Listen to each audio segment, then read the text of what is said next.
Hello twelfth class. कैसे हैं आप लोग? उम्मीद था आप लोग काफ़ी अच्छे होंगे। तो चलिए आज के सेशन को शुरू करते हैं। मैं अमित कुमार। देखिए आज का जो आपका टॉपिक है ये है आपका जनसंख्या वृद्धि। सबसे पहले देखिए आज का जो टॉपिक है उसके बारे में एक बार फिर से बता रहा हूँ कि वो है जनसंख्या वृद्धि। देखिए इसमें आपको ये बात जानना है कि जनसंख्या वृद्धि क्यों हो रहा है, ये किस तरह से हो रहा है और इस पे समाज इसका जो है समाज पे क्या असर पड़ता है। इन्हीं सभी चीज़ को देखेंगे एकदम बेहतर तरीक़ा से। तो अगर आप इसे गौर से और अच्छी तरह लाइन बाय लाइन ध्यान देके देखते हैं तो आपको काफ़ी कुछ समझ में आएगा।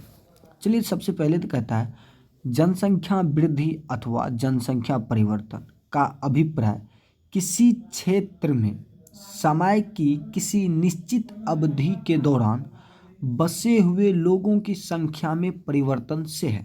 देखिए यहाँ तक एक बात समझिए आप, ये कह रहा है कि जनसंख्या वृद्धि जो है, जनसंख्या वृद्धि का अर्थ क्या होता है कि किसी क्षेत्र में एक निश्चित समय अंतराल में जो संख्या का परिवर्तन होता है, संख्या में बदलाव होता है, उसे आप क्या कहते हैं? जनसंख्या में वृद्धि होना या कमी होना, ह्रास होना। तो स्वाभाविक है कि जनसंख्या में वृद्धि होगा तो कमी भी हो सकता है। तो ये दोनों तरह का होगा। पहले इसको समझिए।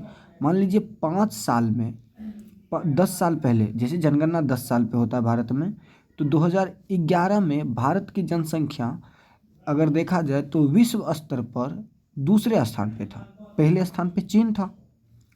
अब वहीं 2011 में जो जनगणना हुई उसके अनुसार फिर 11 के बाद देखिए तो 10 साल बाद 21 में जनगणना हुई, और 21 में जब जनगणना हुई तो इसमें देखा गया कि अब भारत विश्व में प्रथम स्थान पर आ गया है जनसंख्या के आधार।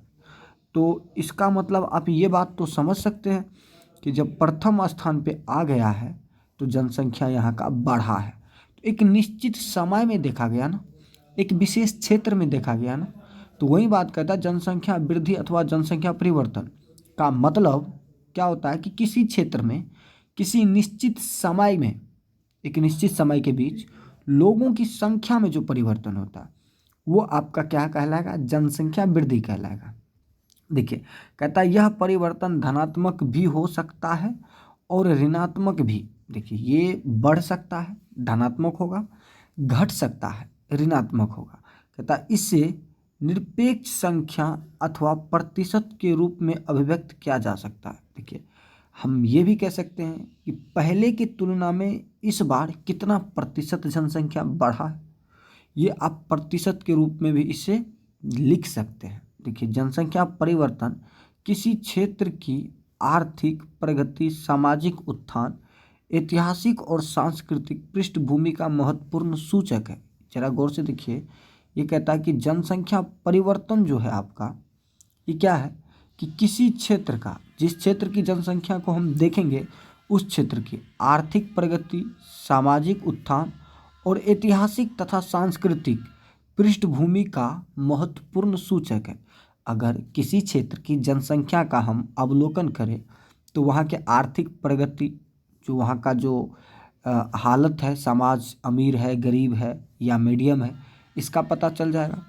वहाँ के समाज किस तरह से बदल रहे हैं उसके बारे में आपको, सामाजिक उत्थान के बारे में पता चल जाएगा। वो स्थल ऐतिहासिक दृष्टि से कितने महत्वपूर्ण है या नहीं है इसके बारे में पता चल जाएगा। ये सब जनसंख्या का जो आप अध्ययन करेंगे उससे पता चल जाएगा।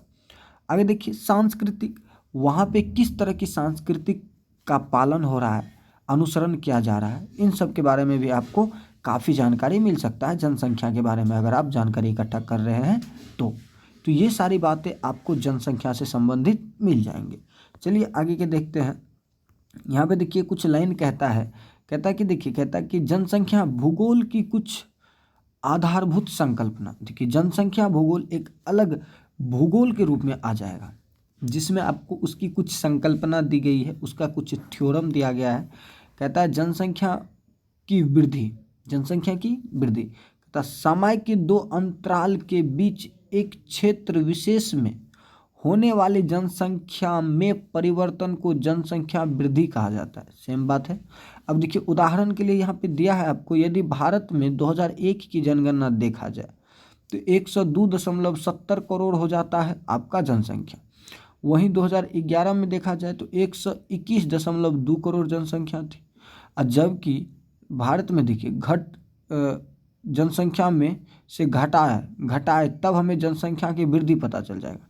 मतलब आप देखिए एक चीज़ ये समझिए कि जैसे कि आपको 2001 की जनसंख्या दर दिया गया, ठीक, उसके बाद 2011 का भी जनसंख्या रेट आपको दिया गया। अब हम क्या करते हैं, जो ज़्यादा है उसमें से कम वाले को घटा देते हैं।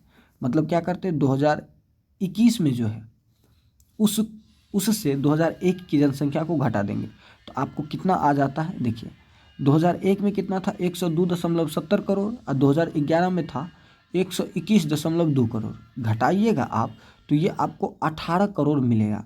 मतलब 2001 से लेकर के 2011 तक के बीच 10 साल के अंतराल में जनसंख्या में कितना वृद्धि हुआ, 18 करोड़ भारत की जनसंख्या बढ़ी है। क्या हुई है, वृद्धि हुई है।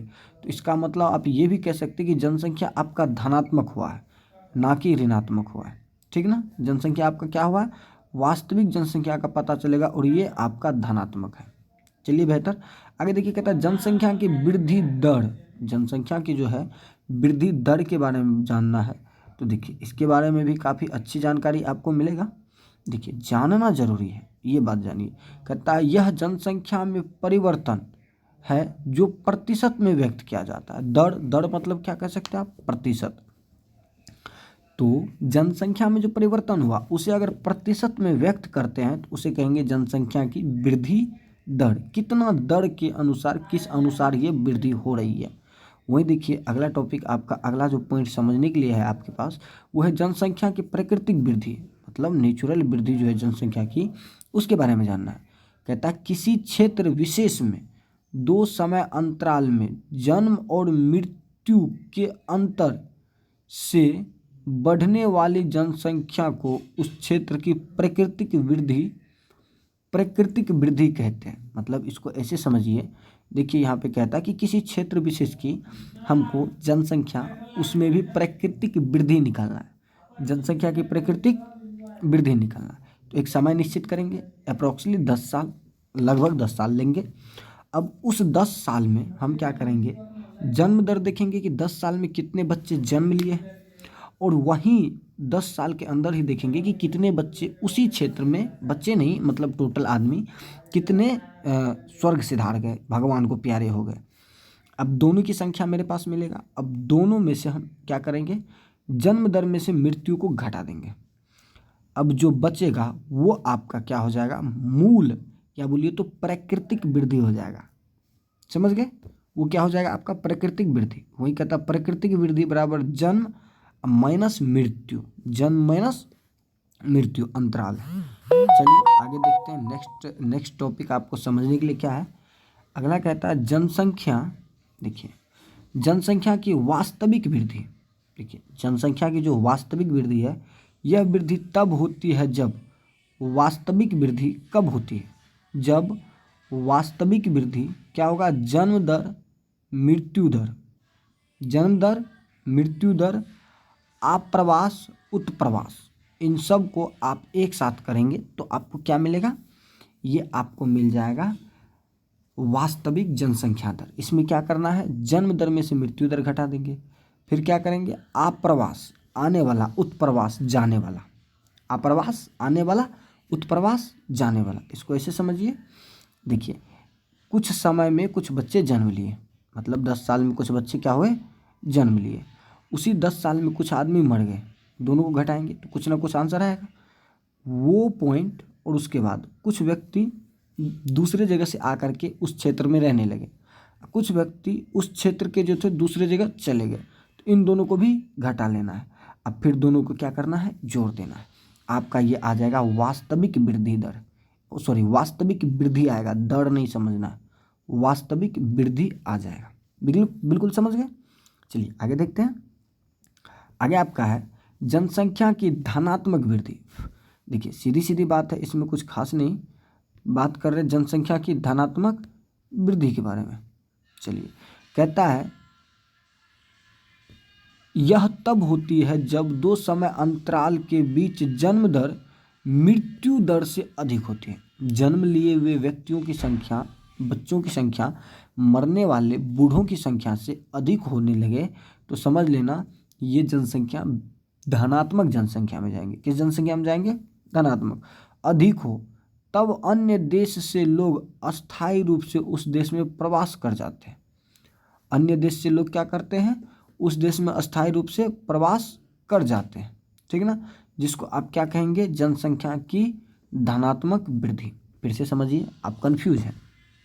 देखिए, कहता है यह तब होती है जब दो समय अंतराल के बीच जन्म दर मृत्यु दर से अधिक हो। जन्म लिए हुए व्यक्तियों की संख्या मरने वाले व्यक्तियों की संख्या से अधिक हो। एक कंडीशन ये हुआ, या जब अन्य देश से लोग अस्थायी रूप से उस देश में प्रवास कर जाए, दूसरे देश के लोग आकर के उस देश में रहने लगे, तब जाकर के उसको क्या कहेंगे? जनसंख्या धनात्मक वृद्धि। तो क्या हो जाएगा? आपका धनात्मक वृद्धि हुआ। चलिए आगे के पॉइंट को समझें बिल्कुल बेहतर तरीका से। आगे देखिए, आगे आपका है जनसंख्या की ऋणात्मक वृद्धि। तो धनात्मक जिस तरह से था उसका अपोजिट ऋणात्मक हो जाएगा। तो ये कहता है यदि दो समय अंतराल के बीच जनसंख्या कम हो जाए, पहले जितना था उससे कम हो जाए, आने वाले 10 साल में जनसंख्या घट जाए, तो उसे जनसंख्या की ऋणात्मक वृद्धि कहते हैं। अरे जनसंख्या घटेगा तो ऋणात्मक हो गया, बढ़ेगा तो धनात्मक हो गया। यह तब होती है जब जन्म दर मृत्यु दर से कम हो, मतलब मरने वाले व्यक्ति अधिक हो जाएंगे, जन्म लेने वाले व्यक्ति कम हो जाएंगे। तो ऐसी स्थिति में जनसंख्या ऋणात्मक हो जाएगी। या देश छोड़ करके लोग दूसरे देश में पलायन करने लगे, जाने लगे, तो इस स्थिति में क्या हो जाएगा? जनसंख्या ऋणात्मक हो जाएगा। ना ही तो हद से ज़्यादा धनात्मक जनसंख्या अच्छी बात है और ना ही तो हद से ज़्यादा ऋणात्मक जनसंख्या अच्छी बात है। चलिए आगे देखते हैं जनसंख्या परिवर्तन के बारे में। कुछ और भी टॉपिक है। देखिए जनसंख्या परिवर्तन के घटक। देखिए इसमें आपको ये कह रहा है कि जनसंख्या जो बढ़ता है ये क्यों बढ़ता है, घटता है, क्यों घटता है, तो इसके घटक दिए हैं, कारण समझना है इसको। देखिए सबसे पहले आपका टॉपिक है जनसंख्या परिवर्तन के घटक। यहाँ देखिए कहता है जनसंख्या परिवर्तन के 3 घटक हैं। एक है जन्म, दूसरा है मृत्यु और तीसरा है प्रवास। देखिए जन्म, मृत्यु और प्रवास, ये 3 घटक हैं जनसंख्या परिवर्तन के। इन्हीं 3 के कारण जनसंख्या कभी बढ़ जाता है, कभी घट जाता है। देखिए अशोधित जन्म दर, अशोधित जन्म दर को प्रति 1000 स्त्रियों द्वारा जन्म दिए गए बच्चों के रूप में व्यक्त किया जाता है। देखिए अशोधित जन्म दर क्या होता है? अशोधित जन्म दर कैसे होते हैं? ये हम मानेंगे कि 1000 स्त्री है, 1000 आपके पास स्त्री है, ठीक ना। अशोधित जन्म दर को प्रति 1000 स्त्री द्वारा, 1000 स्त्री द्वारा जन्म दिए जीवित बच्चों के रूप में व्यक्त किया जाता है। मतलब कि 1000 स्त्री ने बच्चा बॉर्न किया, उसमें से जीवित बच्चा जो है उसको काउंट करेंगे, उसको क्या करेंगे? गिनेंगे, ठीक ना। उसको गिन करके उस क्षेत्र विशेष में वर्ष के मध्य जनसंख्या, मतलब उस क्षेत्र में जो कुल जनसंख्या है उसको दोनों के एक दूसरे से भाग करके 1000 से क्या करेंगे? गुना कर देंगे। देखिए ये आपका फार्मूला यहाँ पे है। क्या करना? अशोधित जन्म दर निकालने के लिए सबसे पहले किसी वर्ष विशेष मतलब किसी एक साल में जीवित बच्चा जो जन्म लिया है, ठीक, उसके बाद उस क्षेत्र विशेष में वर्ष के मध्य जनसंख्या, मतलब उस क्षेत्र में पहले से जो जनसंख्या है दोनों को डिवाइड करेंगे और 1000 से क्या करेंगे? गुना कर देंगे। ये आपका जितना भी आंसर आएगा वो आपका क्या हो जाएगा? अशोधित जन्म दर कहलाएगा। क्या कहलाएगा? अशोधित जन्म दर। देखिए 1000 स्त्री ने जितने बच्चों को जन्म दिया है उसमें भागा दे देंगे टोटल उस क्षेत्र के जनसंख्या से और 1000 से गुना कर देंगे। क्यों? क्योंकि 1000 स्त्री लिए थे। तब जो आपका परिमाण आएगा, जो आपका वैल्यू आएगा, वो हो जाएगा आपका अशोधित जन्म दर। देखिए, चलिए इसको आगे और समझते हैं। देखिए, कहता है कि मृत्यु दर जनसंख्या परिवर्तन में सक्रिय भूमिका निभाती है। मृत्यु दर, देखिए अगर किसी क्षेत्र में हद से ज़्यादा व्यक्ति मरने लगे तो स्वाभाविक है वहाँ का जनसंख्या घट जाएगा। जनसंख्या वृद्धि केवल बढ़ती हुई जन्म दर से नहीं होती, अपितु घटती हुई मृत्यु दर से भी होती है। देखिए, अगर किसी क्षेत्र में हद से ज़्यादा व्यक्ति मर जाते हैं, ज़रूरत से ज़्यादा व्यक्ति मर जाते हैं, तो वहाँ की जनसंख्या बहुत कम हो जाएगा। अगर उल्टा समझिए, किसी क्षेत्र में व्यक्ति बहुत कम मरते हैं और जन्म जितना लेना है उतना तो जन्म ले ही रहे हैं, तो जनसंख्या बढ़ेगा। एक तो मर नहीं रहा है और दूसरा ऊपर से जन्म रहा है, तो और भी ज़्यादा जनसंख्या बढ़ेंगे। अब मानिए कि जन्म कम लेता है लेकिन बहुत ज़्यादा रहा है, भगवान बहुत को याद कर रहे हैं, तो वहाँ पे जनसंख्या क्या होंगे, घटेंगे। तो इस तरह से कहेंगे कि मृत्यु दर कहीं ना कहीं जनसंख्या परिवर्तन को प्रभावित करता है। तो वही कहता है कि मृत्यु दर जनसंख्या परिवर्तन में सक्रिय भूमिका निभाती है। जनसंख्या वृद्धि केवल बढ़ती हुई जनसंख्या दर से नहीं होती, अपितु घटती हुई मृत्यु दर से भी होती है। कहता अशोधित मृत्यु दर किसी क्षेत्र में, देखिए अशोधित मृत्यु दर किसे कहेंगे, किसी क्षेत्र में मृत्यु दर को मापने की एक सरल विधि है, एक सरल विधि है। अशोधित मृत्यु दर को किसी क्षेत्र विशेष में किसी वर्ष के दौरान प्रति 1000 जनसंख्या के पीछे मृतकों की संख्या के रूप में व्यक्त किया जाता है। इसको ऐसे समझिए, आपको निकालना है अशोधित मृत्यु दर। तो इसको क्या करना है, अशोधित मृत्यु दर की गणना करने के लिए, इसको निकालने के लिए एक वर्ष के अंदर हमको जानकारी लेना है, एक साल के अंदर देखना है। एक साल के अंदर 1000 जो आदमी है वो लिए, 1000 आदमी लिए। अब उस 1000 आदमी में देखेंगे मरा कितना है एक वर्ष में। एक वर्ष में वो जितना मरा है वो स्कोर काउंट कर लेंगे। उस एक वर्ष के बीच में उस क्षेत्र का अनुमानित जनसंख्या कितना है, जनसंख्या जो भी हो उसको क्या करेंगे, भाग करेंगे और 1000 से हम क्या करेंगे, गुना कर देंगे। फिर आपका क्या निकल के आएगा, अशोधित मृत्यु दर निकल के आएगा। कुछ नहीं करना है, देखिए जन्म दर निकालना है, अशोधित जन्म दर। तो ऊपर में जन्म लिए बच्चों की संख्या और नीचे में टोटल जनसंख्या गुना 1000। और तो अशोधित मृत्यु दर, तो एक साल में मरे हुए आदमियों की संख्या बटा टोटल जनसंख्या गुना 1000, निकल तो गया। अब देखिए आगे टॉपिक देखते हैं। आगे कहता मोटे मोटे तौर पे समझे तो कहता मोटे तौर पर क्या है कि मृत्यु दर किसी क्षेत्र की जनांकिकी संरचना, सामाजिक उन्नति और आर्थिक विकास के स्तर द्वारा प्रभावित होते हैं। इसको समझते हैं। कहता मोटे तौर पर अगर बात करें तो मृत्यु दर जो है वो किसी क्षेत्र की जनांकिकी संरचना, वहाँ की जो मानवों की जनसंख्या संबंधित संरचना है उसको बताएगा, सामाजिक उन्नति को बताएगा। अगर किसी क्षेत्र में कम मृत्यु दर देखा गया है तो स्वाभाविक है वो क्षेत्र स्वस्थ होंगे, अच्छे होंगे। और जिस क्षेत्र में ज़्यादा मृत्यु दर देखा जा रहा है वो क्षेत्र ज़्यादा घने हो सकते हैं, वहाँ आर्थिक स्थिति अच्छी नहीं हो सकती है, वहाँ स्वास्थ्य संबंधित समस्या हो सकती है। तो इससे क्या होता है, मृत्यु दर बढ़ सकता है। आर्थिक विकास के स्तर द्वारा भी प्रभावित होते हैं। आगे देखिए, अगला है आपका प्रवास। प्रवास मतलब होता है बाहर चला जाना, प्रवासी हो गए, बाहर चले जाने। देखिए तो ये कहता है जन्म और मृत्यु दर के बाद, यहाँ टॉपिक समझना है, जन्म और मृत्यु दर के अतिरिक्त एक और घटक है जिससे जनसंख्या का आकार परिवर्तित होता है। जैसे जब लोग एक स्थान से दूसरे स्थान पे जाते हैं तो वह स्थान जहाँ से लोग गमन करते हैं उसको कहते हैं उद्गम स्थान। क्या कहते हैं, उसको कहते हैं उद्गम स्थान कहलाता है। और जहाँ पे लोग चले जाते हैं जहाँ पे यहाँ देखेंगे, और जहाँ पे लोग जाते हैं, जहाँ पे लोग पहुँचते हैं उस स्थान को कहते हैं गंतव्य स्थान। क्या कहते हैं? गंतव्य स्थान कहते हैं। देखिए, जहाँ से लोग निकलेंगे उद्गम स्थान, जैसे कोई समुद्र जहाँ से जहाँ कोई नदी जहाँ से निकली है उसको कहेंगे उद्गम स्थान, और जहाँ पहुँचेगी लास्टली जहाँ रुकेंगे मंजिल है वो, तो गंतव्य स्थान कहलाता है।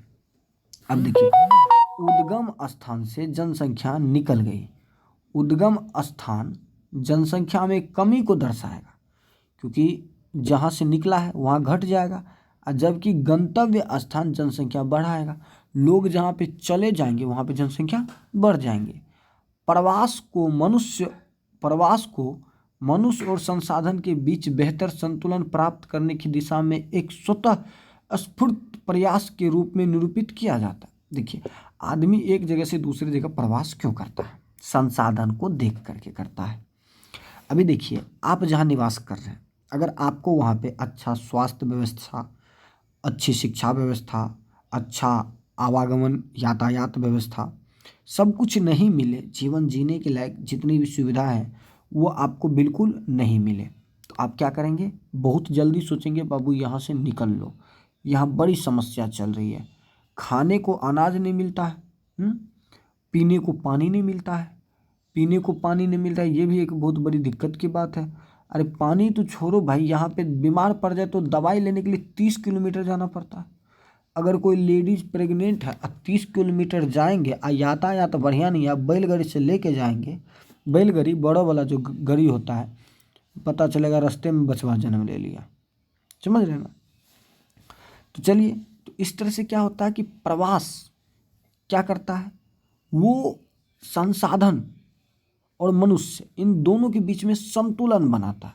तो देखिए, मनुष्य और संसाधन दोनों के बीच में बेहतर संतुलन की स्थिति प्राप्त करने के कारण ही यह क्रिया होती है, जिसको करना पड़ता है, नहीं तो अपना घर छोड़ करके बाहर कौन जाना चाहता है। देखिए आगे कहता है, देखिए यहाँ पे कहता है प्रवास अस्थाई और अस्थाई अथवा मौसमी हो सकता है। देखिए, अस्थाई होगा, कोई व्यक्ति चला गया और जहाँ गया अब वहीं रहेगा। एक अस्थाई होगा, कोई व्यक्ति नौकरी करने के लिए कुछ दिन गया, वहाँ रहता है, 5 से 10 साल रहेगा, आ जाएगा। और एक मौसमी होता है, मान लीजिए किसी इलाका में हद से ज़्यादा ठंडी पड़ रही है तो उस इलाका के लोग बाहर निकल के चले जाएंगे, और जब गर्मी होगी तो वो लोग अपने मूल स्थान पे चले जाएंगे।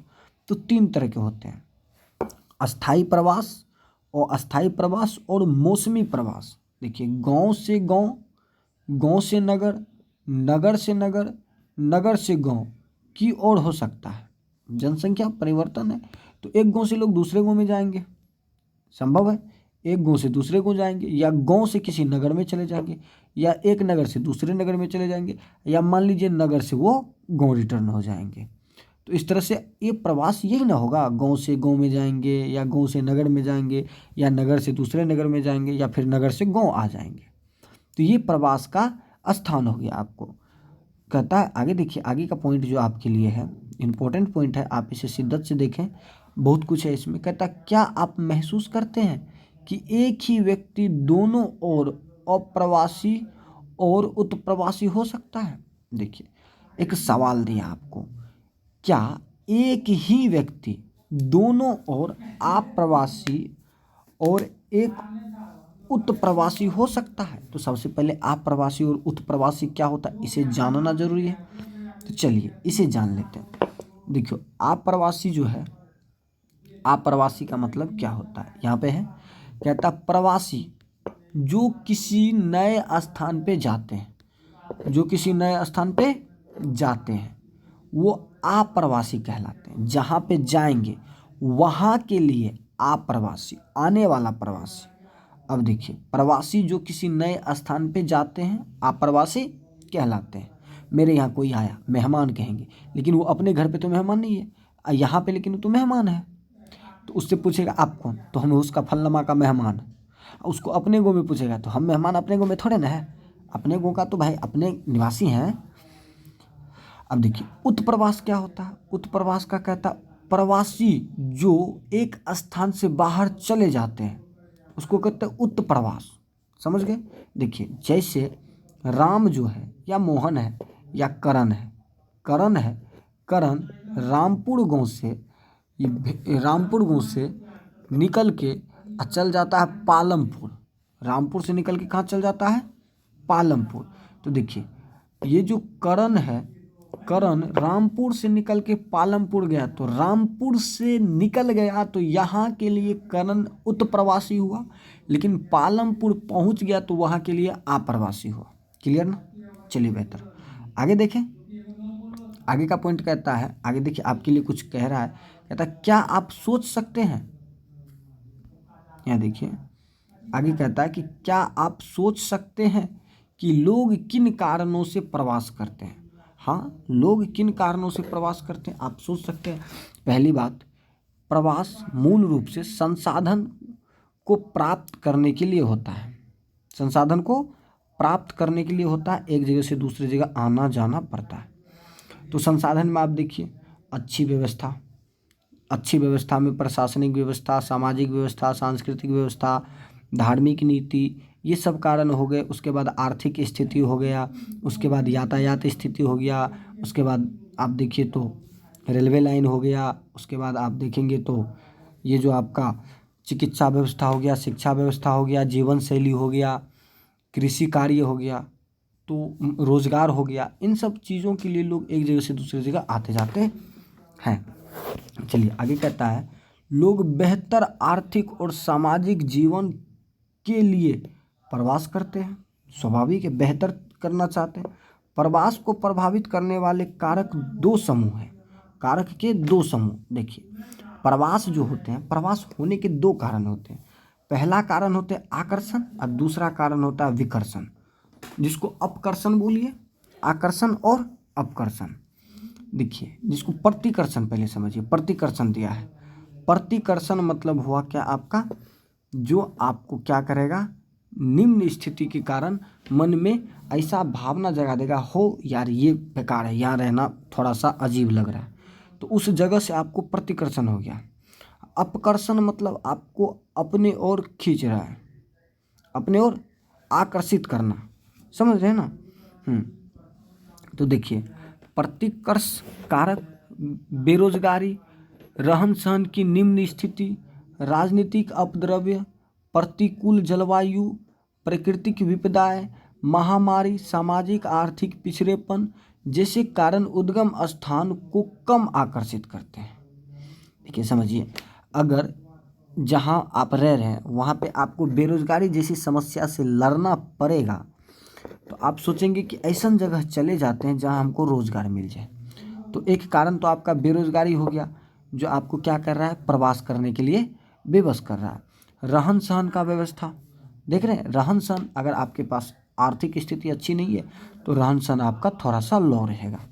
उसके बाद राजनीतिक अपद्रव्य, देखिए बराबर राजनीतिक माहौल में आप पिसाते रहिएगा, टेंशन बढ़ जाएगा, जगह छोड़ के फरार।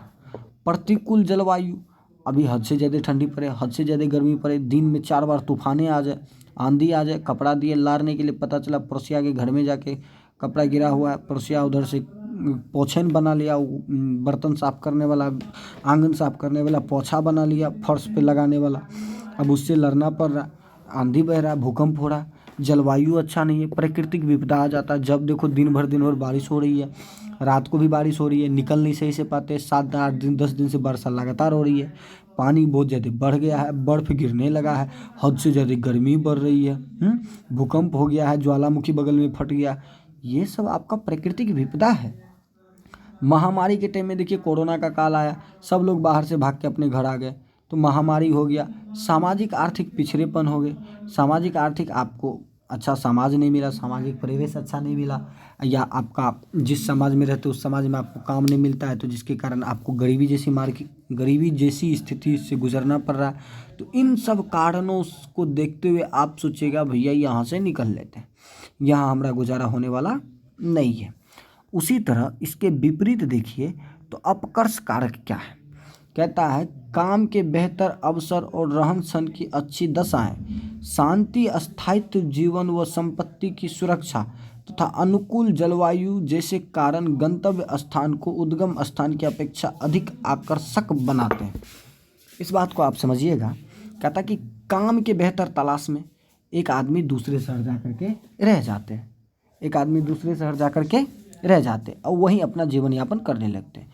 रहन सहन की दशा वहाँ पे उसको अच्छा मिलता है, वो रह जाते हैं। जीवन शांति में बिताना चाहता लोग तो वहाँ शांत जगह पे जाएंगे जहाँ पे हो हल्ला कम हो, मार काट कम हो। अब बॉर्डर पे जाके बैठ जाइएगा, इधर से उधर से एकदम गोली चलेगा, दिन भर आपका क्या होगा पता नहीं चलेगा। समझ रहे हैं आप अपनी मेरी भावना को। देखिए जीवन व संपत्ति की सुरक्षा। अब देखिए जिस इलाका में ज़्यादा गुंडागर्दी होगा, शरीफ लोग कहेगा अरे यार कब जो गाड़ी लेके जाते हैं रास्ते में छीन लेता, उधर से पैदल आते हैं, महीना भर के बाद फिर से गाड़ी निकालते हैं, फिर दूसरा छीन लेता है, टेंशन बढ़ा दिया, गाड़ी महीने महीने निकालते महीने महीने छीन रहा है। ऐसा करते हैं चल इधर जगह ही छोड़ देते हैं, इधर से निकल लेते हैं। क्योंकि कौन छीन लेता है रात को एकदम कनपट्टी के नीचे बैगन सटा करके, टेंशन बढ़ जाएगा। और आजकल निकम्मा लड़का सब जो पढ़ता लिखता नहीं वो तो यही सब करता है। बाकी बात मेरी भावना को आप समझ रहे होंगे। तो ये सब कारण जो है आपको दूर भगाएगा। लेकिन जहाँ पे शांति है, अच्छा माहौल है, इन सब कारणों से आप क्या करेंगे कि वो जगह जहाँ पे माहौल शांत है वहाँ जाने का कोशिश करेंगे। तो ये सब गुण आकर्षित करेगा आपको, समझ रहे हैं। चलिए तो ये हो गया आपका अपकर्ष कारक और प्रतिकर्ष कारक। इसके बाद चलिए थोड़ा सा इधर देखते हैं, इधर में आपको थोड़ा क्वेश्चन वगैरह दिया गया है। तो चलिए आज मैं आपको कहूँगा कि आज आपका टॉपिक सिर्फ यहीं तक रखूँगा। नेक्स्ट डे आपका टॉपिक रहेगा जनांकिकीय संक्रमण, जनांकिकीय संक्रमण। इसको नेक्स्ट टॉपिक में देखेंगे।